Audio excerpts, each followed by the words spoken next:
The compressed air work has been going on for 150 years, so it's not new technology. Men have been working under compressed air 150 years. The difference is now we have machines in place to reduce the exposure to men, and we know the physiological challenges when working under compressed air. With the advent of the TBMs, there's only really 3 or 4 times when we have to go under compressed air with a TBM, and that's to change tools, to remove blockages, say boulders, remove boulders, or do repair on the cutter head. It's those conditions where we need men to work under compressed air. If you go into compressed air, it's no different than flying in an airplane or going deep sea diving.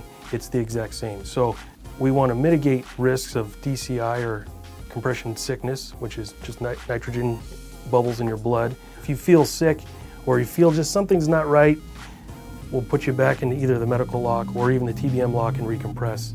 But a typical shift, guys would come in, let's say we're going to start on a Monday morning, guys would come into the machine, 3 guys would go in, they'd compress, and then they'd go to work. You got to clean the cutter head, you got to inspect the tools, repairs on the cutter head. Say there's cracks in the structure, so we'll want to air arc out that crack and then weld it back. At the end of the shift, you'll go back into the locks and decompress.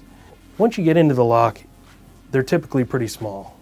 You're going to want to try to stretch as much as you can. Keep your arms and legs moving. The key here is blood circulation. If your blood is not circulating, the bubbles have a tendency to get trapped. Those bubbles get trapped, and we're decompressing, they get bigger and bigger and bigger, and that's where we get a DCI. So it's important to try to keep your arms moving, keep your legs moving. That will reduce the risk. Also, drinking water and wearing a blanket, staying warm. As we're decompressing, it tends to get a little bit colder, so you want to make sure you stay warm and keep hydrated. That's probably the key.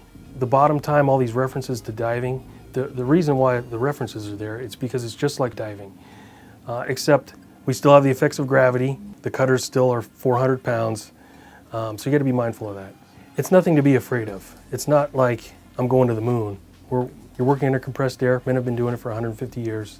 There are dangers, but we try to minimize those risks, and that's about it.